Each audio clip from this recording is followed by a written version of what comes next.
Aloha! Welcome to How to Work a Conference to Make It Work for You. I'm Catherine Fulford at the University of Hawaii. I'm with Adam Tanare Jr., my design assistant. This is a 5-part series. Today we're covering Part 4, Guidelines to Visuals 102. Animations, Aesthetics, Legibility and Readability. Animations. You can use custom animation to gain attention. You can also use it to animate your graphics and add sound. You can use bills to control the focus. Bills are what I've been using in this slide. They turn green after you've used them, and that allows you to make the focus on what you're saying because people can read faster than you speak. You can get 2 slides with one graphic by duplicating the slide and using different bullet points on the second slide. You might also want to choose automatic animation to reduce the number of unnecessary mouse clicks. You can use custom animation to lead your eye. You can use it to enhance your design and make it more dynamic. But I would recommend choose specific movements rather than the button that says random. That way, you make sure that those animations enhance rather than detract from your design. You want to also avoid overstimulating and distracting your audience, so don't overdo. Aesthetics. You can use bills to control the flow of information. Use bullets for each point in a concept. Use effects and dim to focus the attention. But avoid having more than 6 bullet points on one page. So instead of using the automatic spacing, you can add extra line spacing between bullet points and also avoid having very short lines by stretching your text box. Legibility is different for projected media than it is for text.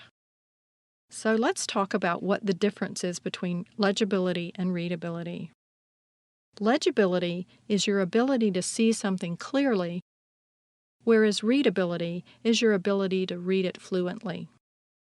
Legibility and readability have a lot to do with your font choices. For example, serif fonts have thin lines and feet, whereas sans serif fonts have even lines and no feet. Serif fonts are easier to read in print media, and this is because those feet actually help your eyes move across the page. They've shown this in research with eye scan cameras. Sans serif fonts are much more legible in projected media, and the reason is that the thin lines in serif fonts often disappear on the screen. Serif fonts are things like Palatino, Times and Courier. Sans serif fonts are Geneva, Arial, and Helvetica. So to recap, serif fonts are easier to read in print media, and sans serif fonts are more legible in projected media. The font size at the bottom of this slide is 12 points. This is the same size as your paper and not the appropriate size for a presentation. It's very hard for the audience to see. You need to use the largest font size you can to still have a pleasant design. So I wouldn't put anything below font size 18, and that's for your smaller room. You can use sans serif for projected visuals, at least 18 points for projected visuals. The larger the room, the bigger the font.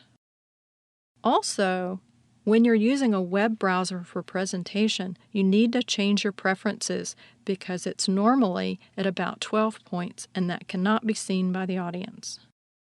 Also with legibility, all caps are hard to read. And the reason is that we've all been trained that caps are for certain things, like titles and proper names. So don't use all caps in general. Most people think of that as screaming. You can instead use something like small caps, which gets at the same idea and is a little more attractive. Be careful of decorative fonts. They can often disappear on the screen and be very hard to read. Instead, you might try something like drop caps, which is easier to read and still quite attractive. Readability. Avoid the centering of large blocks of text. And the reason for this is when you have things centered, your eye goes back and forth and tends to lose its place. The same thing is true for full justification. We've learned to use those edges on the left side being straight and on the right side being ragged to be able to find our place. Once you change this and you're fully justified, it's very hard to read. Also, use bullet points, not sentences, for things that are easy to read. Be sure to use the same verb tense to make sure that you're grammatically correct. So, in other words, if you look at these sentences, I have avoid and avoid, use and use, rather than avoiding, use, used, and other kinds of things. Avoid using slashes or parentheses. You avoid using parentheses because they're a lot like a thought cloud, and you're making just sort of a subtle statement. I had a student one time that put a lot of these in her paper, so every few minutes she was going, but I think it's like this, or I think it's like this. So you want to be really careful having a lot of those thought clouds in your presentation. Avoid leaving out articles like a and the. People find it confusing when those are left out. It looks like something is incorrect. In addition, when you're trying to read it from the screen, it will confuse you, so it's much better to leave them in. You can use symbols and sounds for emphasis. You can use bold, underlined, or italics, but use them judiciously or they don't work very well. Emphasize words like not or absolutes like must so that your audience is clear. And that's the end of the session for today. For next time, we have presentation delivery. We'll talk about professionalism, mental, visual, and moral support, presentation skills, teamwork, and good design. Aloha and mahalo.